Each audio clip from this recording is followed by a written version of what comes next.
निरीक्षण और श्लोक संख्या है 23। मोबाइल पर आप हम पाठ करेंगे। न चाशक्नोम्यवस्थातुं भ्रमतीव च मे मनः निमित्तानि च पश्यामि विपरीतानि केशव। आप लोग मेरे पीछे शब्दार्थ बोलेंगे। न, सब लोग बोले ना, नहीं, च भी, शक्नोमि समर्थ हूँ, अवस्था तुम खड़े होने में, आवाज़ नहीं आ रही, सब लोग बोलिए, खड़े होने में, भ्रमति भूलता हुआ, इव सदृश, च तथा, मेरा, मनः मन, निमित्तानि कारण, च भी, पश्यामि देखता हूँ, विपरीतानि बिल्कुल उल्टे, केशव हे कैसी असुर के, आवाज़ नहीं आ रही, हे कैसी असुर के मारने वाले कृष्ण। अनुवाद मेरे पीछे बोलिए। मैं यहाँ अब और अधिक खड़ा रहने में असमर्थ हूँ। मैं अपने को भूल रहा हूँ और मेरा सिर चकरा रहा है। हे कृष्ण, मुझे तो केवल अमंगल के कारण दिख रहे हैं। तो तात्पर्य पढ़ने से पहले हम मंगलाचरण पढ़ेंगे। आप लोग मेरे पीछे मेरे साथ बोलने की कोशिश करें। ओम अज्ञानतिमिरान्धस्य ज्ञानाञ्जन शलाकय चक्षुरुन्मीलितं येन तस्मै श्री गुरवे नमः।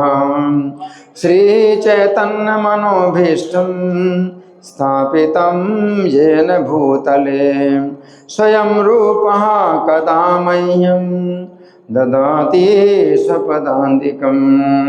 वन्देऽहं श्रीगुरो श्रीयुतपदकमलं श्रीगुरून् वैष्णवांश्च श्रीरूपं साग्रजातं सहगण रघुनाथान्वितं तं सजीवं साद्वैतं सावधूतं परिजनसहितं कृष्णचैतन्यदेवं श्रीराधा कृष्णपादं सहगण ललिता श्रीविशाखान्वितांश्च।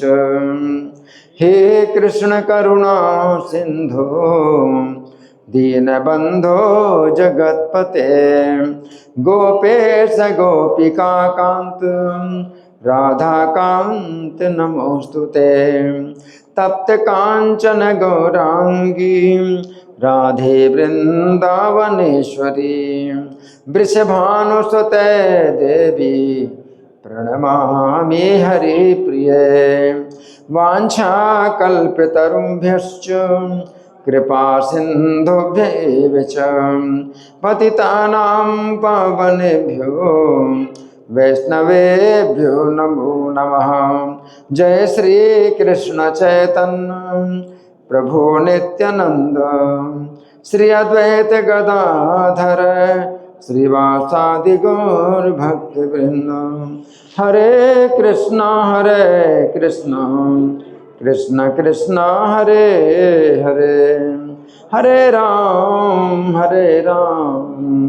राम राम हरे हरे। नमो विष्णुपादाय कृष्ण प्रेष्ठाय भूतले श्रीमते भक्ति वेदांत स्वामिनिति नामिने। नमस्ते सरस्वती देवे गौरवाणी प्रचारिणे निर्विशेषा शून्यवादी पाश्चात्य देश तारिणे। इस श्लोक को समझेंगे। यहाँ पर अर्जुन कह रहे हैं, कौन कह रहे हैं? अर्जुन कह रहे हैं। किससे कह रहे हैं? कृष्ण से कह रहे हैं। क्या कह रहे हैं? न चाशक्नोम्यवस्थातुं, मैं खड़ा नहीं हो पा रहा, मैं खड़ा होने में समर्थ नहीं हूँ। हाँ, मतलब शरीर कमज़ोर हो गया, इतना कमज़ोर हो गया कि खड़ा होने में असमर्थ हूँ। क्यों कमज़ोर हो गया है? क्या खाया पिया नहीं था इसलिए? नहीं, मोह है, अपने कुटुंबियों के प्रति मोह के कारण। मेरा शरीर इतना कमज़ोर हो गया है कि खड़ा होने में असमर्थ हूँ। और भ्रमतीव च मे मनः, और जो मेरा मन है वो भ्रमित जैसा हो रहा है। तो मन में भी कमजोरी है, शरीर में कमजोरी है और मन में भी कमजोरी है। निमित्तानि च पश्यामि, और कारण भी जो है मैं देख रहा हूँ कैसे, विपरीतानि, सब विपरीत, युद्ध के कारण भी विपरीत देख रहा हूँ, है ना।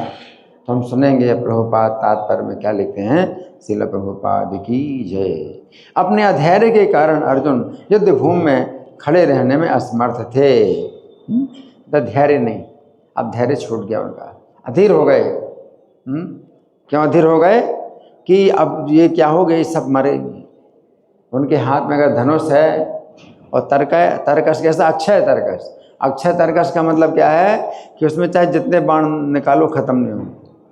अगर बाण खत्म हो जाए तो अर्जुन फिर युद्ध बंद कर दें, तो अर्जुन का युद्ध बंद नहीं हो सकता। किसी के पास अक्षय तरकश नहीं है, अर्जुन के अलावा किसी के पास अक्षय तरकश नहीं है। उनको बाणों की सप्लाई जो है वो मंगानी पड़ती है, और जो है उनके सेवक जो है नियुक्त रहते हैं बाणों की सप्लाई करने के लिए।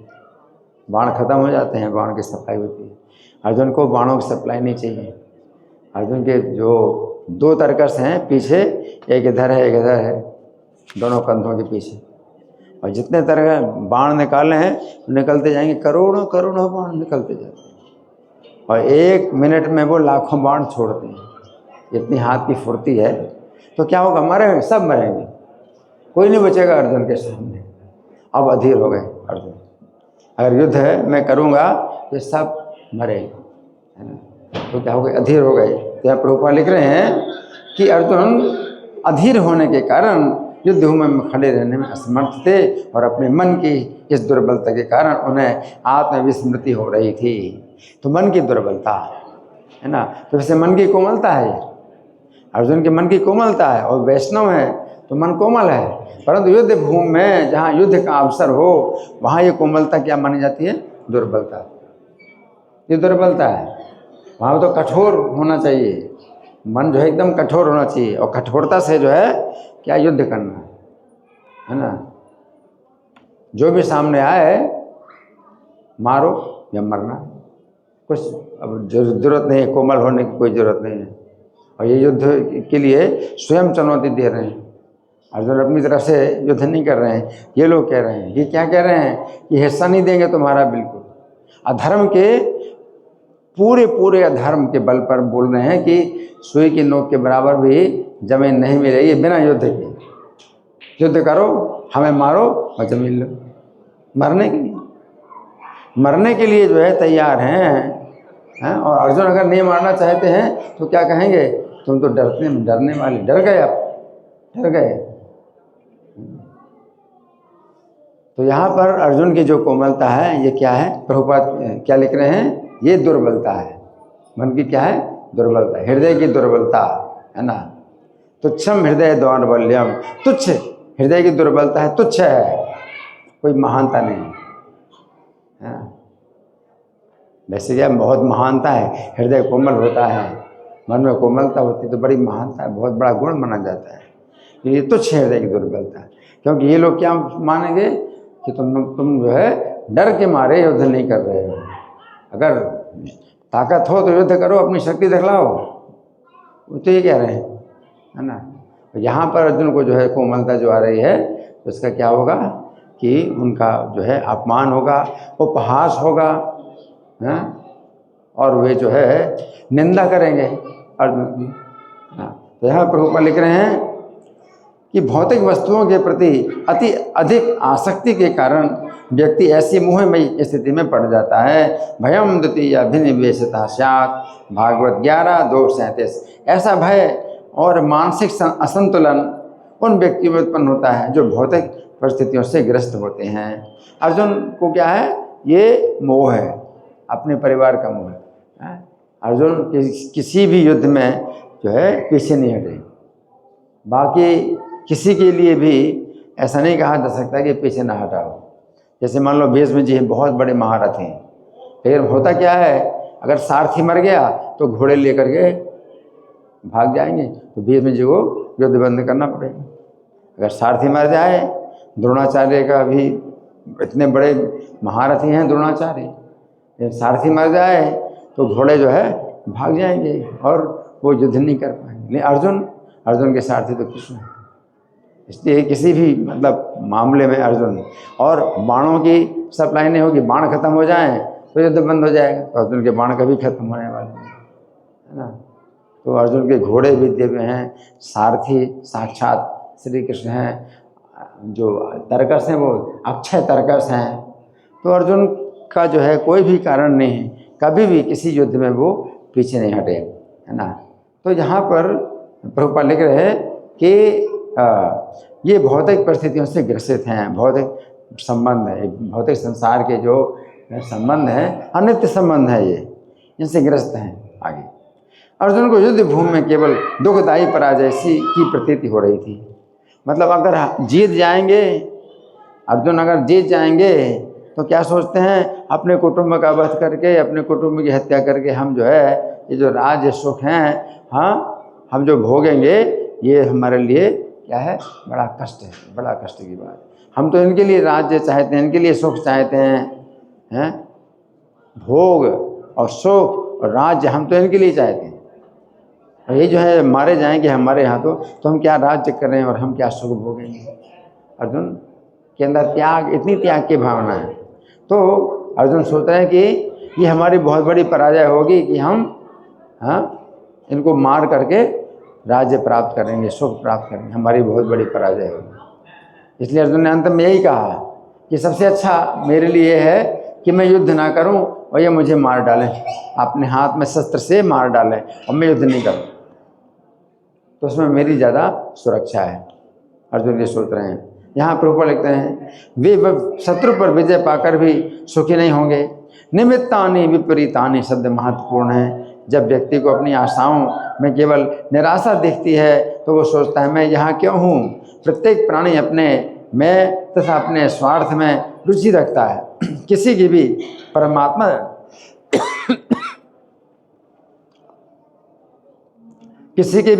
परमात्मा में रुचि नहीं होती। कृष्ण की इच्छा से अर्जुन अपने स्वार्थ के प्रति अज्ञान दिखा रहे हैं। तो यहाँ प्रभुपाद क्या लग रहा है कि कृष्ण की इच्छा से अर्जुन अज्ञान दिखा रहे हैं। कौन सा ज्ञान? अपने स्वार्थ के प्रति अज्ञान। अपना असली स्वार्थ क्या है? आप कुटुंब की रक्षा करना चाहते हैं, कुटुंब का भरण पोषण करना चाहते हैं, इसको अपना स्वार्थ समझ रहे हैं। ये असली स्वार्थ क्या है हमारा? असली भगवान के साथ संबंध बनाने में, अगर बन गया है तो उसकी रक्षा करो, भगवान के साथ संबंध की रक्षा करो और भगवान की इच्छा के अनुसार कार्य करो। और भगवान स्वयं रथ चला रहे हैं और युद्ध में जो है अर्जुन को लगा रहे हैं। आप जो अर्जुन युद्ध नहीं करना चाहते हैं तो फिर क्या है, अपना ही स्वार्थ नष्ट कर रहे हैं। कृष्ण की इच्छा में ही अपना स्वार्थ है, कृष्ण की इच्छा के अनुसार कार्य करने में ही अपना स्वार्थ है, और सबका स्वार्थ, सबकी रक्षा होगी, सबका कल्याण होगा, है ना। वो जो है अर्जुन नहीं समझ रहे, अपने स्वार्थ को भी नहीं समझ रहे और सबके स्वार्थ को भी नहीं समझ रहे। तो यहाँ प्रभुपाद लिख रहे हैं कि अर्जुन अपने स्वार्थ के प्रति अज्ञान दिखा रहे हैं। व्यक्ति का वास्तविक स्वार्थ तो विष्णु या कृष्ण में निहित है। इसलिए कि श्लोक है, नते विदो स्वार्थ गति में विष्णु, कि वे लोग जो है अज्ञान में जो है अपने स्वार्थ की गति नहीं जानते हैं। कौन है? विष्णु या कृष्ण। तो कृष्ण की प्रसन्नता ही अपने स्वार्थ की गति है, तो वो लोग नहीं जानते इस बात को। आगे, बद्ध जीव इसे भूल जाता है, इसलिए उसे भौतिक कष्ट उठाने पड़ते हैं। अर्जुन ने सोचा कि उनकी विजय केवल उनके शोक का कारण बन सकती है। अर्जुन क्या सोचते हैं? विजय ही शोक का कारण है ना। तो हम यहाँ प्रभुपाद का तात्पर्य समाप्त हुआ। अब हम सुनेंगे श्री भगवान ने कहा में इसकी कैसी व्याख्या हुई, तो आप लोग बड़े ध्यान से सुने, है ना। सबसे पहले अर्जुन ने क्या बात कही? नचा शक्नों में अवस्था तुम, मैं खड़ा होने में समर्थ नहीं, मैं खड़ा होने में असमर्थ हूँ। तो शारीरिक दुर्बलता, ये क्या है? शारीरिक दुर्बलता का लक्षण है। और दूसरे पद में भ्रमति च मे मना, मेरा मन भ्रमित जैसा हो रहा है, ये मानसिक दुर्बलता। तो शारीरिक दुर्बलता है कि खड़े नहीं हो पा रहे हैं, मानसिक दुर्बलता है मन क्या हो रहा है? भ्रमित हो रहा है ना। इस प्रकार अर्जुन अपने शरीर और मन दोनों में ही दुर्बलता का अनुभव कर रहे हैं। और यदि गहराई से देखा जाए तो अर्जुन के मन की दुर्बलता के ही कारण शरीर दुर्बल हो रहा है। कारण तो मन ही है, तो मन की दुर्बलता के कारण ही शरीर दुर्बल हो रहा है।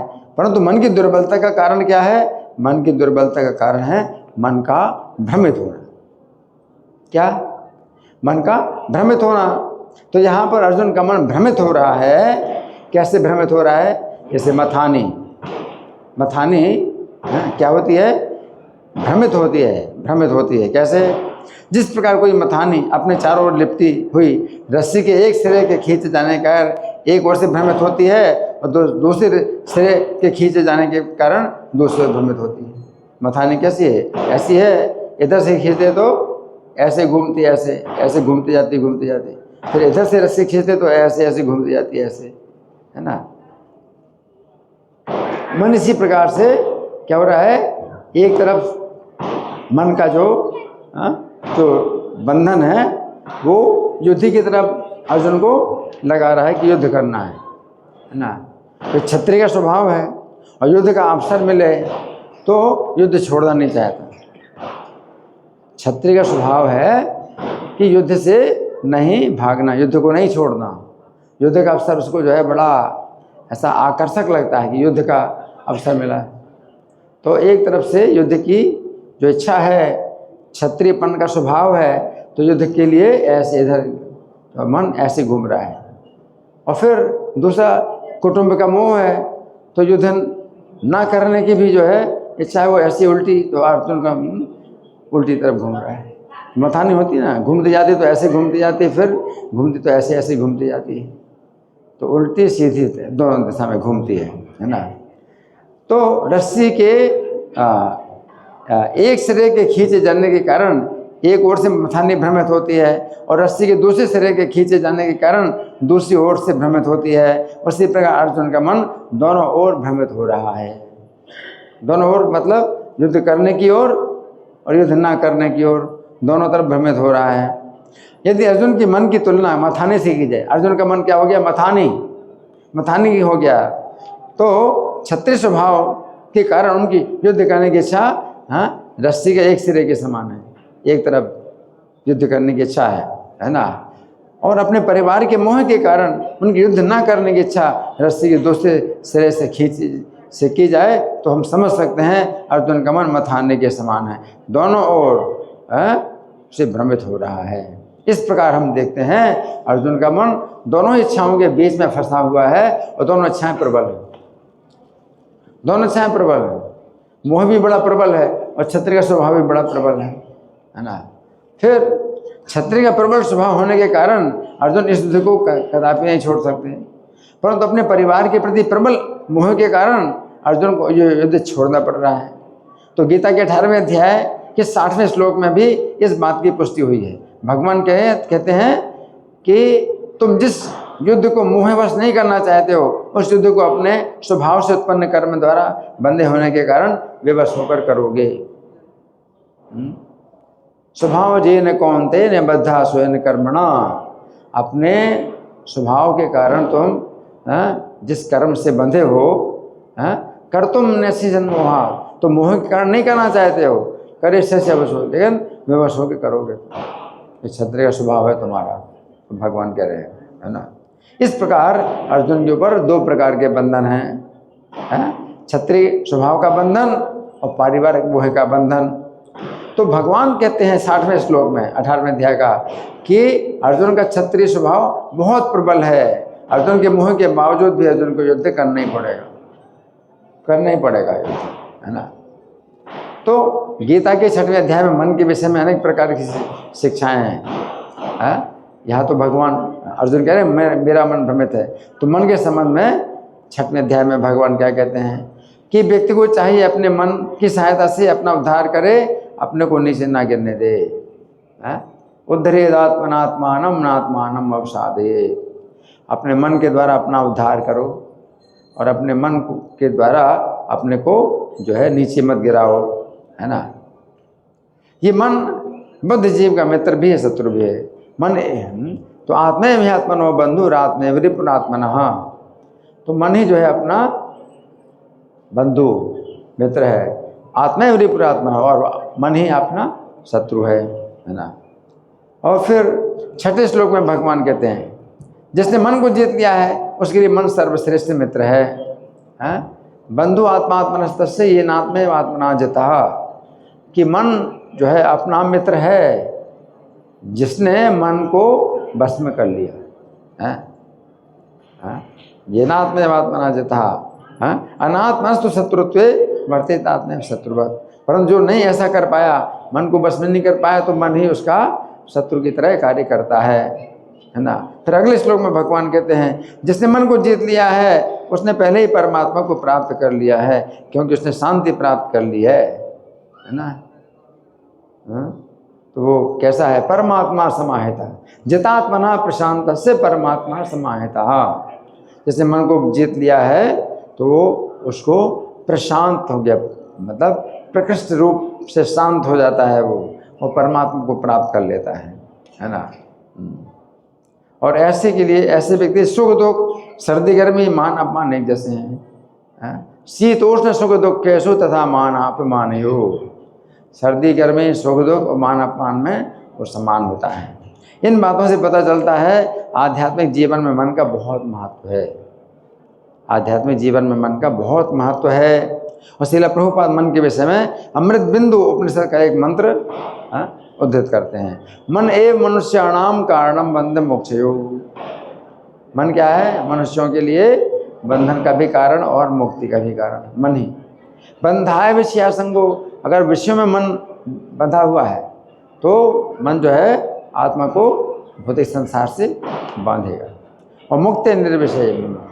और अगर मन में जो है विषय दूर हो जाए, मन में विषयों का आकर्षण दूर हो जाए तो ये मन ही फिर मुक्ति का कारण बन जाता है ना। जो मन निरंतर कृष्ण भावना अमृत में लगा रहता है वही परम मुक्ति का कारण है। अब 5वें स्कंद में भगवान ऋषभदेव का चरित्र आता है, तो उसमें वर्णन आता है कि भगवान ऋषभदेव के सामने सब प्रकार की योग सिद्धियाँ आई। जब वो कर रहे थे योगाभ्यास कर रहे थे भगवान ऋषभदेव, तो उनके सामने सभी प्रकार की योग सिद्धियाँ आई, परंतु उन्होंने योग सिद्धियों को स्वीकार नहीं किया। इस बात पर परीक्षित महाराज ने प्रश्न किया कि भगवान ऋषभदेव ने अपनी सेवा में आई हुई योग सिद्धियों को क्यों नहीं स्वीकार किया। योग सिद्धियाँ कितनी मतलब शक्तिशाली होती हैं। अणिमा, लघिमा, महिमा। अणिमा का मतलब शरीर को आप छोटा कर सकते हैं, कितना छोटा? अणुओं के समान, दिखाई भी ना पड़े, अणिमा। और महिमा, शरीर को इतना बड़ा कर सकते हैं कि जितना चाहो उतना बड़ा कर सकते हैं, महिमा। लघिमा, आप शरीर को हल्का कर सकते हैं, इतना हल्का कर सकते हैं, रुई से भी हल्का, पानी में भी चल सकते हैं। और लघिमा। गरिमा, गरिमा, अपने शरीर को इतना भारी कर सकते हैं, इतना भारी कर सकते हैं कि कोई भार उठा नहीं सकता। तो ऐसे सब सिद्धियां हैं। तो परीक्षित महाराज ने प्रश्न किया कि भगवान ऋषभदेव ने योग सिद्धियों को क्यों नहीं स्वीकार किया। इस प्रश्न के उत्तर में श्री सुखदेव गोस्वामी कहते हैं कि भगवान ऋषभदेव ने योगियों को ये शिक्षा देने के लिए कि अपने मन पर विश्वास नहीं करना चाहिए, योग सिद्धियों को स्वीकार नहीं किया। यद्यपि योगी लोग अपने मन को जीत लेते हैं, परंतु फिर भी यदि वे योग सिद्धियों के चक्कर में फंस जाते हैं तो उनका मन उन्हें फिर से धोखा देता है ना। जैसे चालाक बहेलिया होता है। कौन? चालाक बहेलिया होता है। तो पशुओं को पकड़ने के बाद उन पर विश्वास नहीं करता, क्योंकि वे भाग सकते हैं। पशु को पकड़ के बांध लिया है ना, तो विश्वास नहीं करता पशु पर, तो भाग सकता है। उसी प्रकार महापुरुष अपने मन पर भरोसा नहीं करते, सदा जागरूक रहकर मन की गति को देखते रहते हैं। इस उदाहरण में मन की तुलना एक जंगली पशु से की गई। कभी कभी शिकारी लोग किसी जंगली पशु को घायल करके गिरा देते हैं और ये सोचकर निश्चिंत हो जाते हैं कि अब ये पशु कहीं भी भाग नहीं सकता। परंतु यदि वो पशु गंभीर रूप से घायल नहीं हुआ है तो वो शिकारी की असावधानी का लाभ उठाकर जंगल में भाग जाता है और पुनः उस पशु को जंगल में खोजना और पकड़ना लगभग असंभव सा हो जाता है। आप कहाँ ढूंढेंगे, भाग जाता है पशु। उसी प्रकार जो गैर अनुभवी योगी हैं, योग सिद्धियों के चक्कर में फंसकर अपने जीते हुए मन के प्रति असावधान हो जाते हैं। उनका मन उन्हें धोखा देकर इस संसार रूपी जंगल में फिर घुस जाता है। ऐसी स्थिति में जिस प्रकार घायल पशु यदि भागकर जंगल में घुस जाए तो उसे खोजना और पकड़ना बहुत कठिन हो जाता है, उसी प्रकार गैर अनुभवी योगी का जीता हुआ मन भी यदि उसके सावधानी के कारण इस संसार रूपी जंगल में घुस जाता है तो उसे फिर पकड़ना और बस में करना बहुत कठिन हो जाता है। यहाँ पर निपुण योगी की तुलना एक चालाक शिकारी से की गई है। जिस प्रकार एक चालाक शिकारी घायल पशु पर विश्वास न करके उसे अच्छी प्रकार से बांध लेता है, उसी प्रकार निपुण योगी भक्ति योग की रस्सी के द्वारा अपने मन को भगवान के चरणों में बांध लेते हैं। जो भक्त है वो चालाक शिकारी की तरह है और उसके पास रस्सी कौन सी है, भक्ति योग की रस्सी। भक्ति योग की रस्सी से अपने मन को पकड़ करके भगवान के चरणों में बांध ले। भगवान के चरणों से अपने मन को आपने बांध लिया। कौन सी रस्सी, भक्ति योग की रस्सी से। तो चालाक शिकारी मतलब भक्ति योगी। जो चालाक भक्त होते हैं अपने मन को जो है ये जंगली पशु की तरह मन है ना। जिस प्रकार चालाक शिकारी जंगली पशु को जब तक मजबूत रस्सी के द्वारा बांध नहीं लेता तब तक वो दूसरे कार्यों में नहीं फंसना चाहता, उसी प्रकार निपुण योगी जब तक भक्ति की रस्सी के द्वारा अपने मन को भगवान के चरणों में बांध नहीं लेता तब तक वो योग सिद्धियों के चक्कर में नहीं फंसता। अगर मन जो है भगवान के चरणों में लग गया अच्छी तरह से, कभी ना हटे, तब योग सिद्धियाँ स्वीकार कर सकते। जैसे हनुमान जी थे, हनुमान जी के पास योग सिद्धियाँ थी है ना। भगवान राम के चरणों में उनका मन लगा रहता था। भगवान राम की सेवा में योग सिद्धियों का उन्होंने प्रयोग किया है। जैसे लंका में घुसना था तो ना दिखाई पड़े तो इतना छोटा रूप धारण किया कि कोई नहीं देख पा रहा है लंका में, और खोज रहे, सीता जी को खोज रहे है ना। और इंद्रिय भोगों के बहुत विषय दिखाई पड़ रहे हैं, ये मन उनका राम के चरणों में आसक्त है, भोगों में आसक्त नहीं। इस प्रकार से जो है जो भक्त लोग होते हैं वो योग सिद्धियों का प्रयोग भगवान की सेवा में लगा सकते हैं, स्वीकार करते हैं।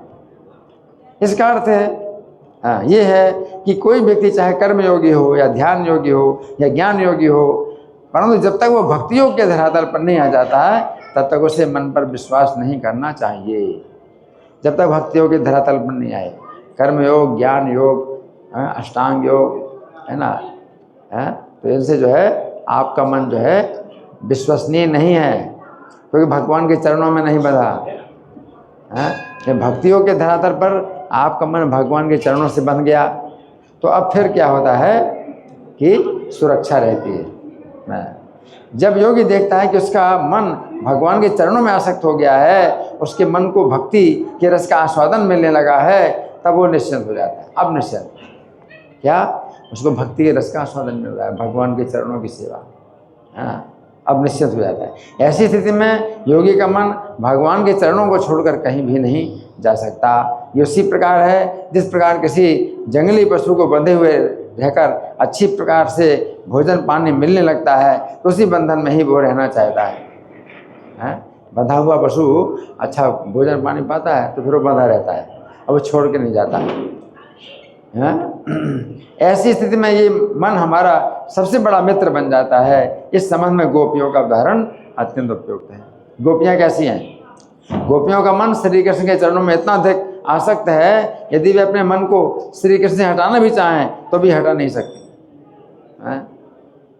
जबकि हम अपने मन को श्री कृष्ण के चरणों में लगाना चाहते हैं तो भी वो संसार के विषय भोगों में चला जाता है। यदि श्री कृष्ण के चरणों की तुलना कमल से की जाए और गोपियों के मन की तुलना भ्रमर से की जाए तो हम कह सकते हैं जिस प्रकार भ्रमर कमल के मधु में आसक्त हो जाता है, उसी प्रकार गोपियों का मन श्री कृष्ण के चरणों में आसक्त है। अब दूसरा उदाहरण है व्यभिचारिणी स्त्री। जिस प्रकार व्यभिचारिणी स्त्री जार पुरुषों के बहकावे में आकर कभी कभी अपने पति का वध कर देती है ना। तो मन ऐसा है, उसी प्रकार यदि योगी अपने मन के ऊपर संयम नहीं रखता, उसे छूट प्रदान करता है, तो एक प्रकार से काम, क्रोध, लोभ जैसे शत्रुओं को आश्रय देता है। मन फिर क्या है, इन शत्रुओं से मिल जाता है ना, और सचमुच ही योगी का सर्वनाश कर देंगे। ये शत्रु जो है योगी का सर्वनाश कर देंगे, मन शत्रुओं से मिल जाता है। इस उदाहरण में योगी की अनियंत्रित मन की तुलना व्यभिचारण स्त्री से की गई है। कभी कभी ये देखा जाता है किसी व्यक्ति की पत्नी अत्यंत सुंदर होती है और वो व्यक्ति अपनी पत्नी पर ना तो नियंत्रण रखता है, ना उसे अच्छे चरित्र का प्रशिक्षण देता है। ऐसी स्थिति में यदि वो स्त्री किसी कुछ निठल्ले बदमाशों के चक्कर में आ जाए तो व्यभिचारिणी हो जाती है। और कभी कभी ऐसा भी होता है वो स्त्री उन निठल्ले बदमाशों के बहकावे में आकर अपने पति की ही हत्या कर देती है, करा देती है। स्वयं नहीं करती तो करा देती है। और कभी कभी ऐसा भी होता है वो अपने पति की हत्या करके उन बदमाशों के साथ भाग जाती है। इस उदाहरण से ये पता चलता है कि जिस प्रकार एक पति को अपनी सुंदर पत्नी की सदा रक्षा करनी चाहिए, उसे अच्छे चरित्र का प्रशिक्षण देना चाहिए, उसी प्रकार योगी को हरे कृष्ण मंत्र के द्वारा अपने मन की रक्षा करनी चाहिए और कृष्ण कथा के श्रवण के द्वारा अपने मन को प्रशिक्षित करना चाहिए। अन्यथा क्या होगा, जिस प्रकार उचित रक्षा और प्रशिक्षण के बिना कोई स्त्री अन्य बदमाशों के संसर्ग में दूषित हो जाती है, उसी प्रकार हरे कृष्ण मंत्र का जाप ना करने पर और कृष्ण कथा ना सुनने से मन की स्थिति काम, क्रोध, लोभ आदि बदमाशों के संसर्ग में दूषित हो जाती है। एक तो हरे कृष्ण का जाप करना है, दूसरा कथा सुनना है। इसे प्रभुपाद ने नियम बनाया, सवेरे क्लास, शाम को क्लास सुनना। जिस प्रकार व्यभिचारिणी स्त्री जार पुरुषों के बहकावे में आकर अपने पति की शत्रु बन जाती है, उसी प्रकार काम, क्रोध, लोभ आदि शत्रुओं से मित्रता करने के कारण योगी का मन योगी का शत्रु बन जाता है। इससे हमें पता चलता है कि मन कभी भी अपने आप शत्रु नहीं बनता, बल्कि जब मन काम रूपी शत्रु के संपर्क में आता है तब ये हमारा शत्रु बनता है। इसका अर्थ हुआ कि असली शत्रु तो काम ही है। इसलिए भगवान ने गीता के 3 अध्याय के 37वें श्लोक में काम, क्रोध को ही शत्रु बताया। काम एस, क्रोध एस, रजोगुण समन्वहा, महासनो महापात्मा विद्येनम ही वैरिणम। इसको ही वैरी जानो। कौन? काम, क्रोध, ये रजोगुण से उत्पन्न होता है? इसको ही शत्रु। अब ये काम शत्रु अगर मन में आ जाए तो मन शत्रु बन जाता है, और मन से काम शत्रु को निकाल दोगे तो फिर मन शत्रु नहीं रहेगा, है ना। इसके आगे 39वें श्लोक में भगवान ने कहा ज्ञानेनो नित्य वैरिणा, अर्थात ये काम, क्रोध ज्ञानियों के नित्य शत्रु है। जैसे मन नित्य शत्रु नहीं है, जब मन में काम शत्रु, क्रोध शत्रु आ जाता है तब मन शत्रु बन जाता है, तो हमेशा शत्रु थोड़ी मन। लेकिन काम शत्रु ये जो है क्या है, नित्य शत्रु, ये हमेशा शत्रु है। इसका अर्थ है ऐसा समय कभी भी नहीं आएगा कि ये काम, क्रोध आदि शत्रु हमारे मित्र बन जाएंगे। जबकि 6वें अध्याय में भगवान ने मन को शत्रु अवश्य कहा है, परंतु उन्होंने मन को नित्य शत्रु नहीं कहा है। मन को कहा भगवान ने शत्रु, लेकिन ये मित्र भी है। भगवान का मन अपना शत्रु भी, मित्र भी है। लेकिन काम शत्रु को नहीं कहा कि कभी मित्र होता है, ये कभी मित्र नहीं होता है। मन को नित्य शत्रु नहीं कहा, भगवान ने कहा है ये मन आपका शत्रु भी है तथा मित्र भी है। और 3 अध्याय के 40वें श्लोक में भगवान कहते हैं कि काम शत्रु के निवास स्थान इंद्रिया, मन और बुद्धि है। इंद्रियाणि मनो बुद्धि रस्य अधिष्ठानम उच्यते। इसका अर्थ हुआ कि जब काम शत्रु इंद्रियों, मन और बुद्धि में निवास करता है तो उस समय हमारी इंद्रियां, मन और बुद्धि हमारे शत्रु बन जाते हैं। परंतु जिस समय हम अपनी इंद्रियों, मन तथा बुद्धि पर अपना अधिकार करके काम शत्रु को भगा देते हैं तो अपनी इंद्रियां, मन और बुद्धि को श्री कृष्ण की सेवा में लगा देते हैं, तो यही इंद्रियां, मन और बुद्धि हमारी मित्र बन जाती हैं। अब कृष्ण की सेवा में लगी हैं इंद्रियां, मन, बुद्धि, तो हमारे मित्र बन गई। अतः यही बात निश्चित होती है कि असली शत्रु काम ही है। तो इस उदाहरण के अनुसार यदि स्त्री बदमाशों के संपर्क में आकर व्यभिचारिणी हो जाती है तो स्त्री पर विश्वास नहीं करना चाहिए। उसी प्रकार जब तक मन काम, क्रोध आदि शत्रुओं के संपर्क में दूषित रहता है तब तक योगी को अपने मन पर विश्वास नहीं करना चाहिए। जिस प्रकार 4 पुरुषों के बहकावे में आकर व्यभिचारिणी स्त्री अपने पति की कभी कभी हत्या भी कर देती है, उसी प्रकार काम क्रोध आदि शत्रुओं के संपर्क में आकर योगी का मन योगी का ही सर्वनाश कर देता है। अथवा ऐसा भी होता है कि व्यभिचारिणी स्त्री उन बदमाशों को ही सुविधा प्रदान करती है कि वे घर में घुसकर उसके पति की हत्या कर देते हैं।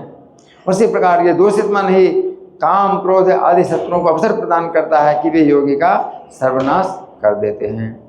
जिस प्रकार से किसी व्यभिचारिणी स्त्री को कठोर आध्यात्मिक साधना में लगाकर पवित्र किया जाता है, उसी प्रकार मन को भी कठोर आध्यात्मिक साधना में लगाकर पवित्र करना चाहिए। अब अर्जुन क्या कह रहे हैं? निमित्तानि च पश्यामि विपरीतानि केशव। ये केशव, ये जो युद्ध के निमित्त हैं मैं देखता हूँ कि उल्टे हैं, है ना। तो क्या निमित्त हैं? निमित्त क्या है कि हम राज्य सुख भोग प्राप्त होंगे, ये निमित्त, हम इस निमित्त से हम युद्ध कर रहे हैं कि हमें राज्य प्राप्त हो, सुख प्राप्त हो, भोग प्राप्त हो। उस समय हमें ये सभी वस्तुएं अपने संबंधियों के खून से सनी हुई दिखाई देंगी। तो युद्ध का परिणाम अत्यंत भयंकर दिखाई दे रहा है। इसलिए अर्जुन ने यहाँ पर श्री कृष्ण को केशव शब्द से पुकारा। अंत में क्या है? अर्जुन ने क्या कहा? केशव निमित्तानि च पश्यामि विपरीतानि केशव। अब अर्जुन ने केशव शब्द का प्रयोग किया है भगवान के लिए, है? तो अब 6 अर्थ हैं केशव शब्द के, 6 अर्थ हैं। तो आप लोग बड़े ध्यान से सुने। अर्जुन ने 6 अर्थों में जो है केशव का जो है उच्चारण किया। वर्ष भर में जो 12 महीने होते हैं उनमें से प्रत्येक महीने को भगवान के किसी विशिष्ट नाम दिया जाता है।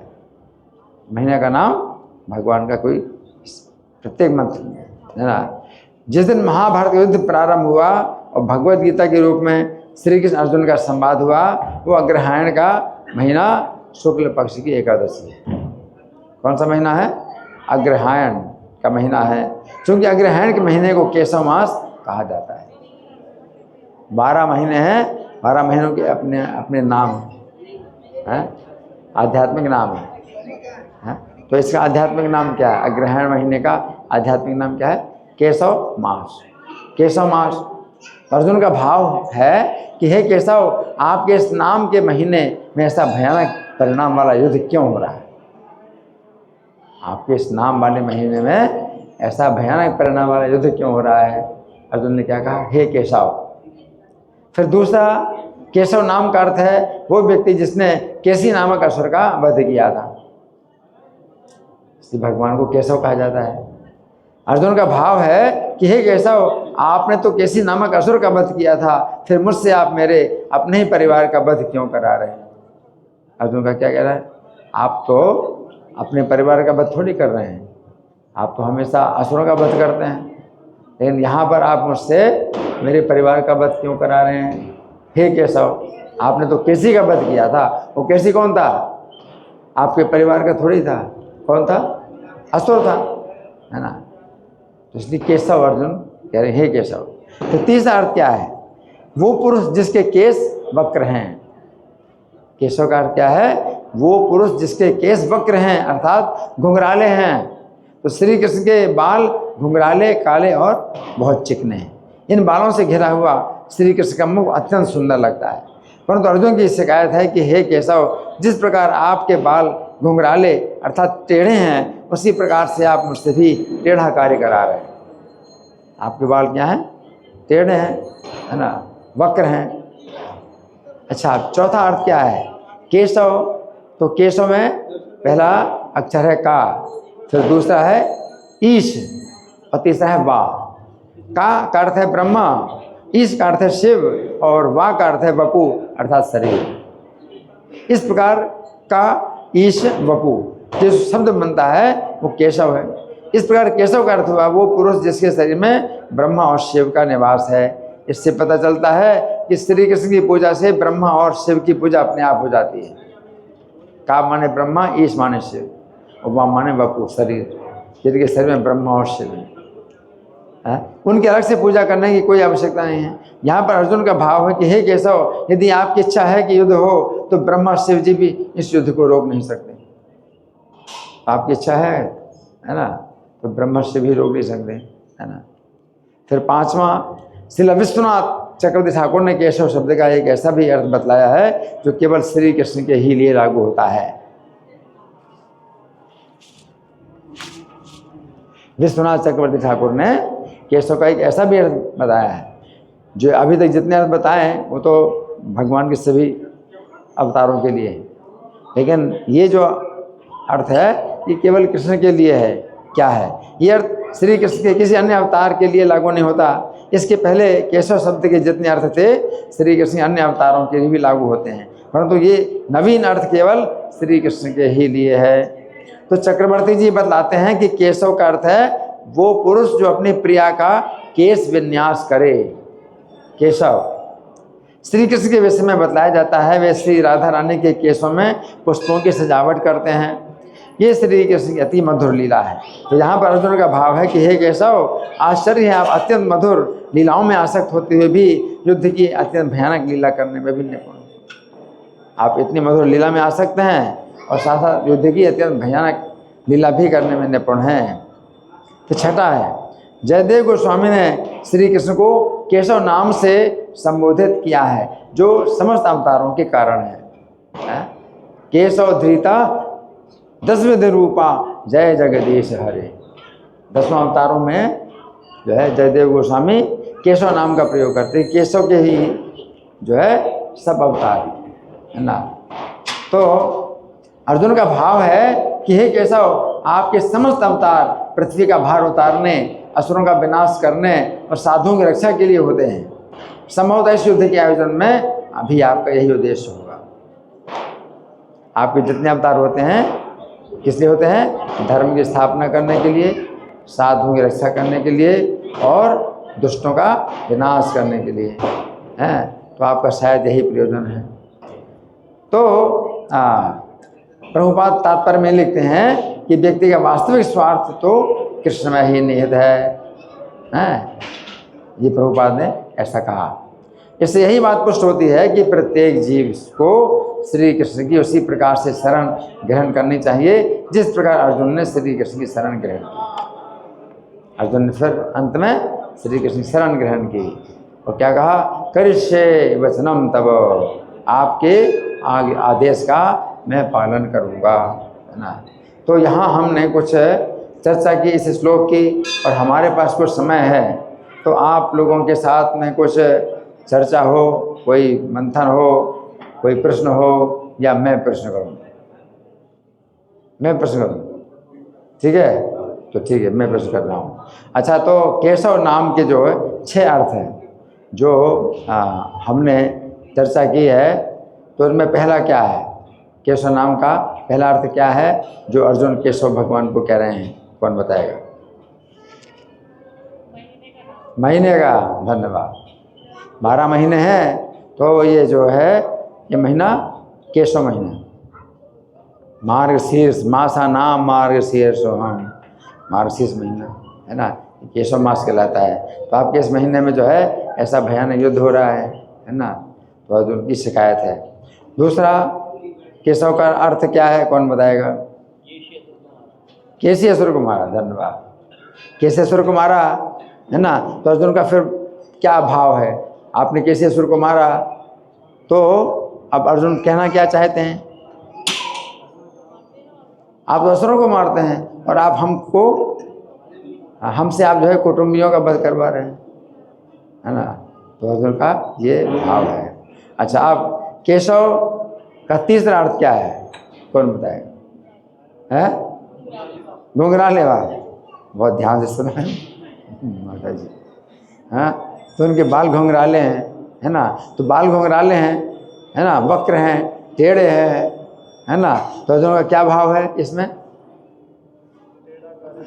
आप हमसे टेढ़ा कार्य करा रहे हैं, आपके बाल तो टेढ़े हैं, आप हमसे भी टेढ़ा काम करा रहे हैं, ठीक है।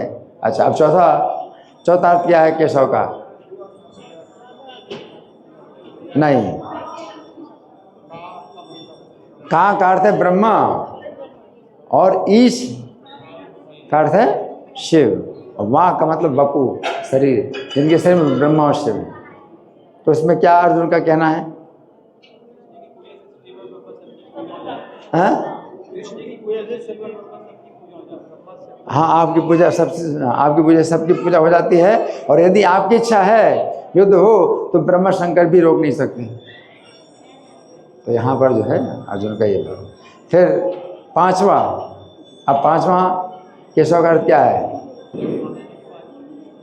हाँ, प्रिया के केश विन्यास करते हैं, है ना। केश और वाह केशव, प्रिया के केश विन्यास करते हैं। तो मधुर लीला, कितनी मधुर लीला में आ सकते हैं। तो अर्जुन का क्या कहना है इसमें? क्या कहना है, क्या कहना चाहते हैं अर्जुन? नहीं, आप इतनी मधुर लीला में आ सकते हैं, फिर साथ साथ ये भयानक लीला भी आप कर रहे हैं, युद्ध की भयानक लीला है ना। तो ये विरोधी गुण आपके अंदर है ना। तो ये जो है अर्जुन। फिर छठा अर्थ क्या कैसा होगा?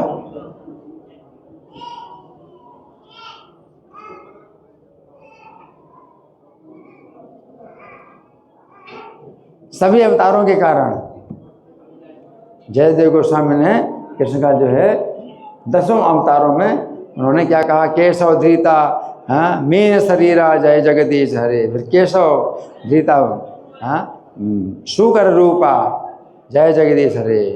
केशव धृता नरहरि रूपा जय जगदीश हरे। सब प्रत्येक अवतार में केशव का नाम नहीं किया। आपके ही सब अवतार हैं, तो आपके सब अवतार हैं और प्रत्येक अवतार में आप क्या करते हैं? असुरों का विनाश और साधुओं की रक्षा और धर्म की स्थापना। तो शायद आप इस युद्ध में भी आप यही कार्य करना चाहते हैं, साधुओं की रक्षा करना चाहते हैं, असुरों का विनाश करना चाहते हैं। इस प्रकार से अर्जुन ने जो है 6 ना। अच्छा, अब अर्जुन का मन भ्रमित हो रहा है। अर्जुन का मन भ्रमित हो रहा है, तो इसमें हमने अर्जुन के मन की तुलना किससे की? भ्रमित हो रहा है मथाने। तो मथाने जो है रस्सी से बंधी थी, तो एक तरफ का सिरा खींचा जाता है तो मथानी ऐसे घूमती जाती है, ऐसे ऐसे। तो दूसरी तरफ सिरा घूमता है तो मथानी उस तरफ घूमती जाती है। उसी पर मन का, अर्जुन का मन घूमता जाता है, घूमता जा रहा है, और इधर भी घूमता है और फिर ऐसे भी घूमता है। तो इसका क्या मतलब? ऐसे घूमता है कभी, फिर ऐसे घूमता है। फिर से क्षत्रिय स्वभाव। हाँ, तो वो क्षत्रिय स्वभाव कह रहा है युद्ध करना है, युद्ध करना है, युद्ध करना है, तो मथानी ऐसी घूमती जा रही है। और दूसरा स्वभाव मोह है, कुटुंब के प्रति मोह है, युद्ध नहीं करना, युद्ध नहीं करना, युद्ध नहीं करना। मथानी ऐसी घूमती जाती है, ऐसी घूमती जाती है, युद्ध करना है, युद्ध करना है, युद्ध करना है, तो ऐसी घूमती जाती है मन है। युद्ध नहीं करना, युद्ध नहीं करना, युद्ध नहीं करना। तो मथानी की तरह है, अर्जुन कह रहे हैं मथानी, है ना। तो अर्जुन का मन मथानी की तरह है ना। फिर भगवान ने मन के बारे में क्या बताया कि मन शत्रु है या मित्र है, क्या है? भगवान ने क्या बताया मन को? दोनों है। अर्जुन का नहीं, मन जो है हमारा, सबका मन शत्रु भी और मित्र भी है। तो सबका मन शत्रु है, मित्र है, तो कैसे कहेंगे शत्रु है मन? कब शत्रु है, कब मित्र है?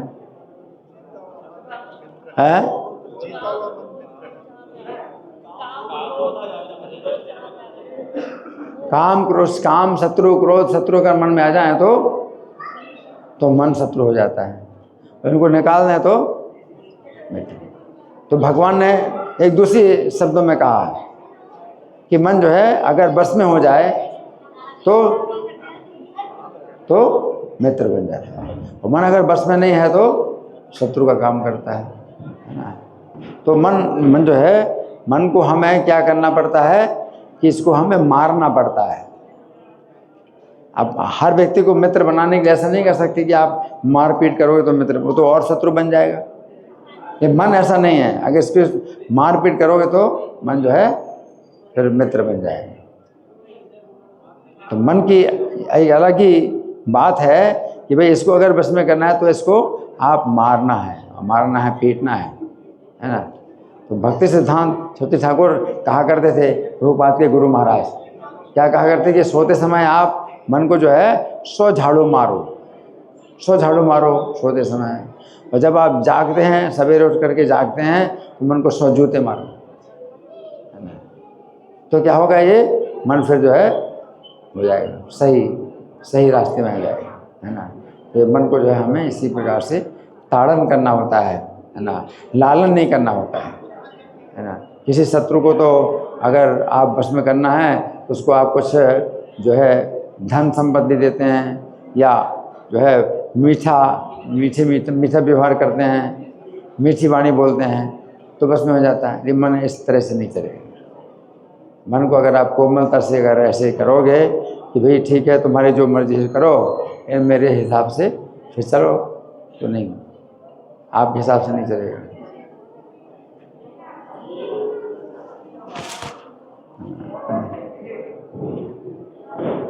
और एक श्लोक है अमृत बिंदु उपनिषद का श्लोक, उसमें मन के बारे में ये कहा गया है कि मन जो है बंधन और मुक्ति का कारण है। तो बंधन का कारण कब होता है और मुक्ति का कारण कब होता है, वो क्या बताया गया। बंधन का कारण कब होता है मन, आत्मा के लिए बंधन का कारण संसार बंधन, जन्म मरण का बंधन, तो मन ही बंधन का कारण है। आत्मा को बार बार जन्म मरण का बंधन मिलता है। तो क्या कारण है, मन क्या होता है जब विषयों में आसक्त, विषय भोगों में आसक्त है, तो मन जो है आत्मा के लिए जन्म मरण के बंधन का कारण है। और मुक्ति का कारण कब बनता है मन, जब क्या हो जाए, निर्विषय हो जाए, यानी विषयों से बिल्कुल मुक्त हो जाए।